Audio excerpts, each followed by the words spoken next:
श्री राधा मनोहर channel के सभी श्रोताओं को मेरी श्री राधे।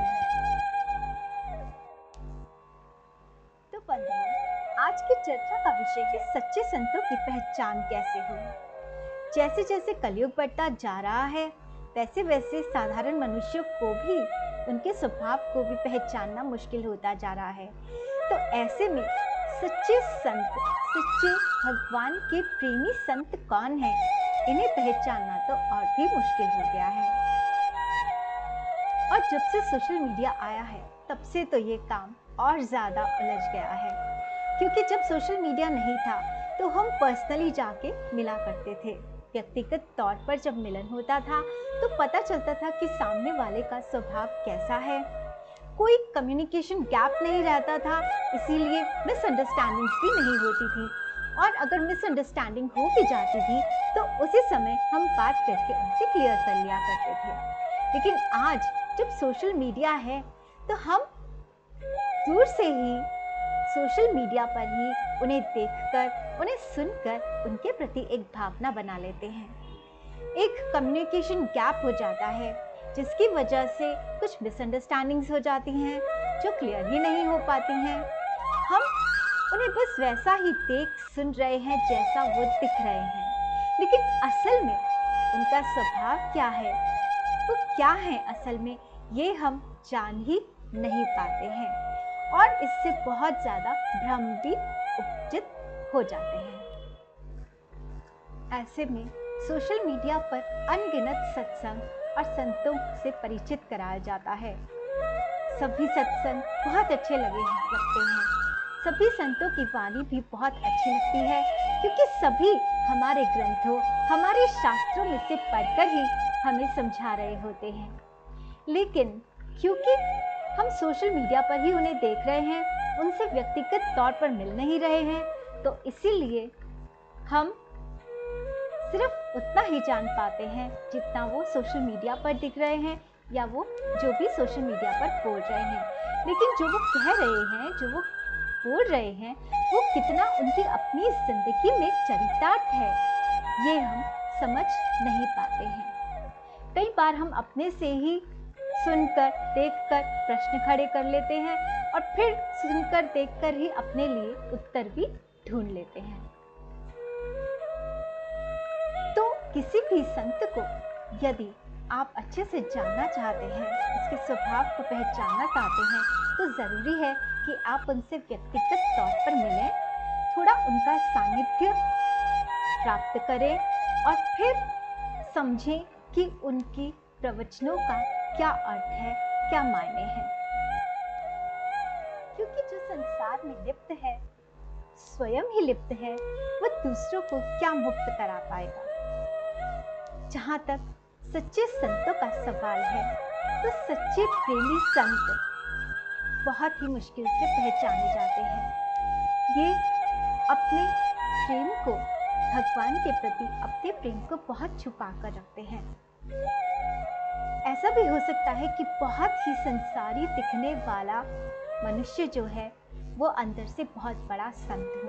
बिल्कुल ऐसे ही जैसे संत दिखने वाले व्यक्ति कभी कभी अंदर से संसारी निकल आते हैं। तो एक साधारण संसारिक व्यक्ति, जिस पर हम सोच ही नहीं सकते कि इसके अंदर भगवान की भक्ति है, वो एक बहुत बड़ा भक्त, बहुत बड़ा संत आंतरिक तौर पर हो सकता है। संत कौन होते हैं? संत वो होते हैं जिनके हृदय में सभी के भावों के प्रति आदर होता है, सम्मान होता है। संत वो होते हैं जिनके हृदय में हिंसा की नहीं, अपितु दूसरों के उद्धार की भावना होती है। परमार्थ के लिए त्याग की, स्वार्थ के त्याग की भावना होती है। और चौथा, बहुत ही अहम, उनके हृदय में भगवान के प्रति अपार प्रेम होता है। इनमें से पहली तीन बातें तो हमें उनके जीवन में चरितार्थ होती सामने सामने दिखाई दे जाती हैं, लेकिन चौथी बात यानी भगवान के प्रेम को आमतौर पर ये लोग जो हैं संसार से छुपा कर रखते हैं।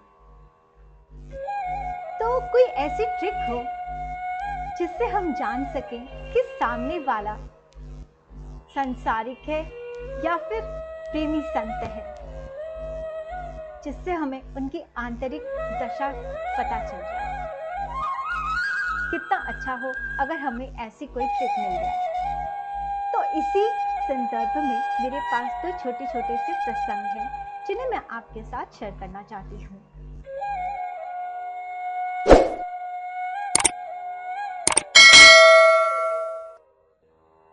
पहला प्रसंग तो है भरत जी का, श्री राम जी के छोटे भाई भरत जी का।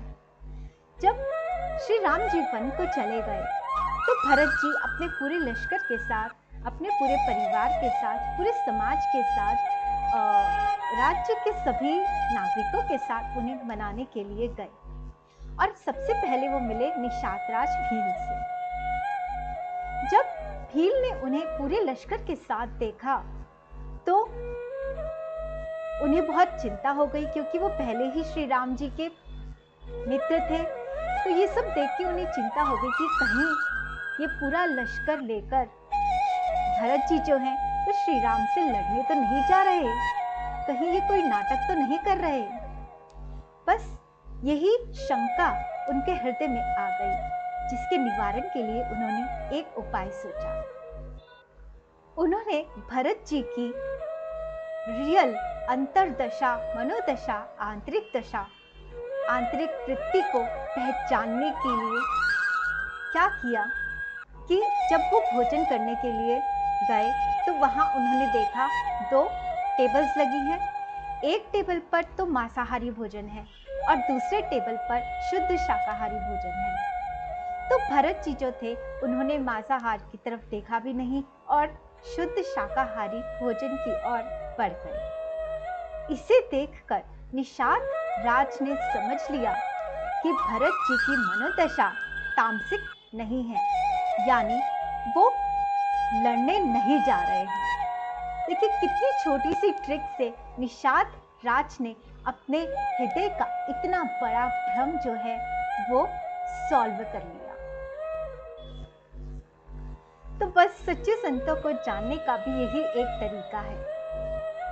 सच्चे संतों के, सच्चे प्रेमी संतों के हृदय में भगवान के प्रति कितना प्रेम है, ये आप तब नहीं जान पाएंगे जब आप उनसे सांसारिक बातें करेंगे, क्योंकि वो आपसे सांसारिक बातें बिल्कुल ऐसी ही करेंगे जैसे आप लोग करते हैं। लेकिन जब आप उनसे भगवान की बातें करेंगे, भगवान का गुणगान करेंगे, भगवान की लीला का चिंतन करेंगे, उस समय उनकी जो मनोदशा होती है उससे आपको पता चलेगा कि उनके हृदय में सांवरे के प्रति कितना कितना आगाध प्रेम है। क्योंकि अगर आप संसार में भी देखें तो अगर आपके प्रेमी की कोई बात कर रहा है तो आप कुछ देर तो सहज रह सकते हैं, अपने अंदर फूटने वाले लड्डुओं को छुपा सकते हैं, लेकिन धीरे धीरे वो जो अंदर लड्डू फूट रहे हैं अपने प्रेमी की वार्ता को सुनकर, अपने प्रेमी की बात को सुनकर,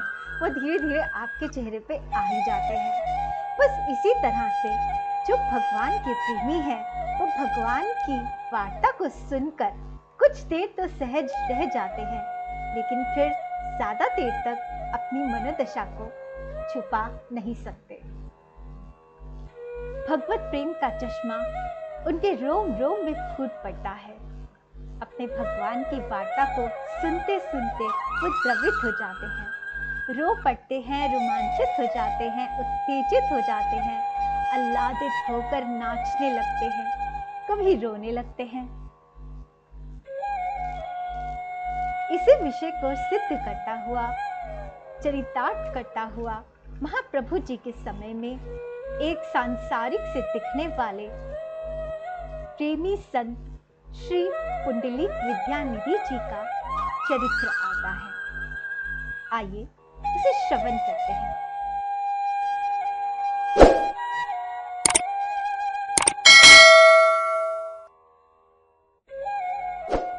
पुंडलीक जी भी सांसारिक से दिखने वाले एक संत थे।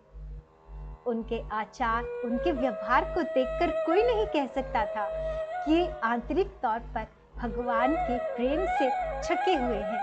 सब उन्हें विषयी समझते थे और था भी उनका आचार व्यवहार, बाहरी आचार व्यवहार ऐसा ही, लेकिन अंदर से तो उनका रोम रोम भगवान के प्रेम में डूबा हुआ था।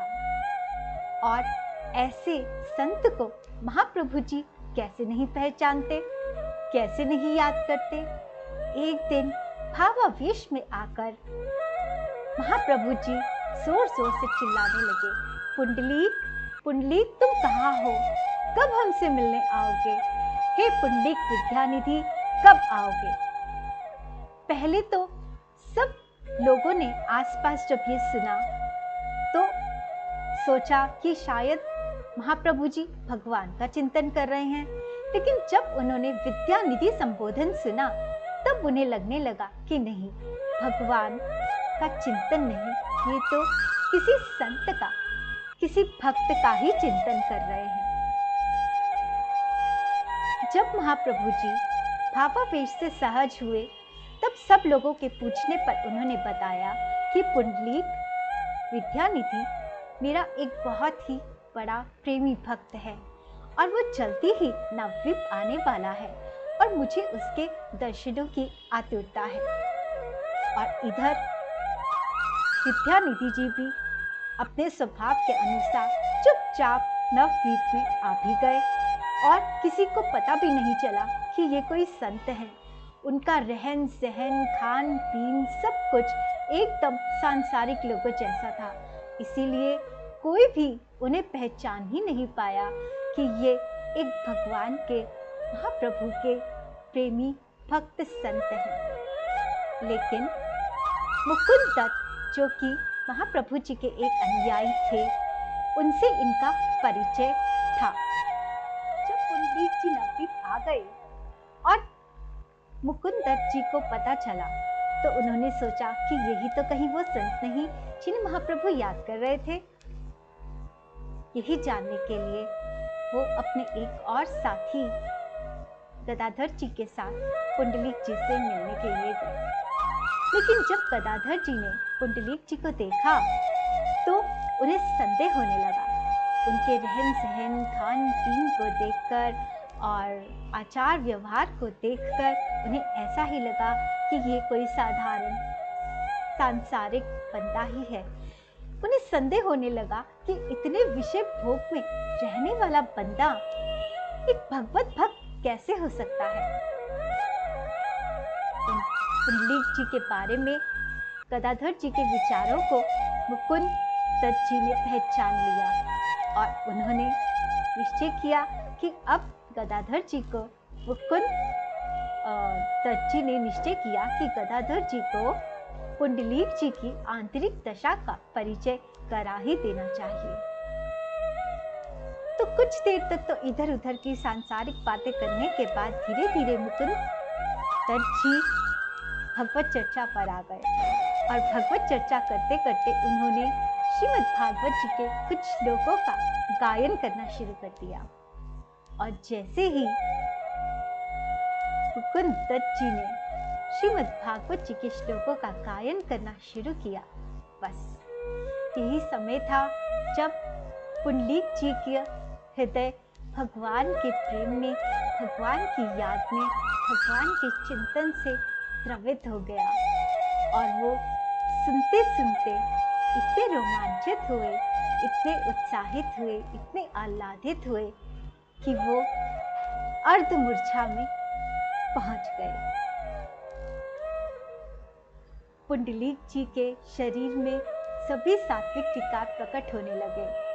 स्वेदन, कंपन, अश्रु, विकृति, सभी सात्विक विकार उनके शरीर पर दिखने लगे। उनके बाल बिखर गए, अर्धमूर्छित होकर वो पृथ्वी पर गिर गए और उसी दशा में रुदन करते हुए वो बार बार मुकुंद दत्त जी से कहने लगे कि भैया फिर से पढ़ो इस श्लोक को, मुझे ये श्लोक फिर से गायन करके सुनाओ। उनकी ऐसी दशा को देखकर गदाधर जी के आश्चर्य का ठिकाना न रहा।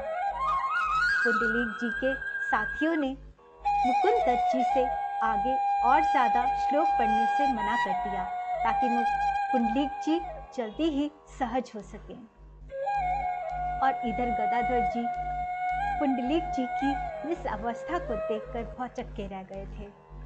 उन्हें अपने किए हुए त्याग, अपना वैराग्य, अपने भाव का अभिमान जाता हुआ दिखाई दे रहा था। और वो मन ही मन सोच रहे थे कि बिना जाने बिना पहचाने मैं कैसे इनके बारे में कोई अनुमान लगा रहा था। कितना गलत अनुमान लगा रहा था। ये तो भगवान के बहुत ही ऊंचे प्रेमी संत निकले। तो यदि ऐसे संतों से हम संसार की बातें करेंगे, संसार के प्रश्न पूछेंगे, संसार के आचार व्यवहार की बातें करेंगे, तो ये भी उसी तरह से हमसे बातें करेंगे। ये बिल्कुल प्रकट नहीं होने देंगे कि वो कितने बड़े प्रेमी संत हैं, क्योंकि सामने वाला बैठा उन्हें प्रेमी संत नहीं दिखाई दे रहा है, वो उन्हें सांसारी दिखाई दे रहा है। इसीलिए वो उससे वही बातें करेंगे, भगवान की बातें क्यों करेंगे। तो यदि आप किसी संत से भगवान की बातें करते हैं तो आपको पता चलता है कि उनके अंदर भगवान के प्रति कितना आगाध प्रेम है। भगवान की वार्ता सुनकर उनके मन की अंतर्दशा क्या हो जाती है। तो इस तरह से हम भगवान के एक सच्चे प्रेमी भक्त संत का छुपा हुआ रूप देख सकते हैं। कई बारी तो ऐसे संतों के बारे में बाहर कोई चर्चा हो रही है, कोई आलोचना हो रही है, ये सुनकर वो बहुत खुश होते हैं और भीड़ को अपने पास से दूर रखने के लिए वो जो उनके बारे में चर्चा हो रही होती है वैसा ही करने लग जाते हैं, ताकि उनकी आलोचना करने वालों को ये लगे कि हाँ वो ठीक थे और संत गलत है, जिससे उनके पास बहुत ज़्यादा भीड़ इकट्ठी ना हो और उनके भगवत चिंतन में कोई खलल ना पहुँचे, कोई बाधा ना पहुँचे। तो जब तक हम किसी भी संत से खुद व्यक्तिगत तौर पर नहीं मिलते, हमें नहीं पता चलता कि वो संत है। जब तक हम उनसे भगवान के प्रेम की बातें नहीं करते, हमें नहीं पता लगता कि उनकी आंतरिक दशा सांसारी है या फिर वो भगवत प्रेमी है। क्योंकि जो सांसारिक लोग होंगे उनके हृदय की दशा जो होगी वो भगवान की वार्ता को सुनकर पिघलेगी नहीं, वो रोमांचित नहीं होंगे, क्योंकि उनका हृदय तो संसार की चिंता में डूबा हुआ है। उनका मन उन्हीं बातों में ज्यादा लगेगा। लेकिन भगवान के प्रेमी संत जो होते हैं वो भगवान की वार्ता को सुनते ही द्रवित हो जाते हैं। इस पर थोड़ा चिंतन मनन कीजिएगा। तो आज के लिए बस इतना ही। आप अगर नए हैं तो मेरे चैनल को सब्सक्राइब कीजिए, वीडियो को लाइक कीजिए, बेल आइकन को प्रेस कीजिए ताकि आने वाली वीडियोस भी आप तक पहुंच सके। इस वीडियो को शेयर कीजिए ताकि और लोगों तक भी ये चिंतन पहुंच सके। कमेंट करके बताइए कि आपको ये वार्ता कैसी लगी और अगले वीडियो आने तक श्री राधे।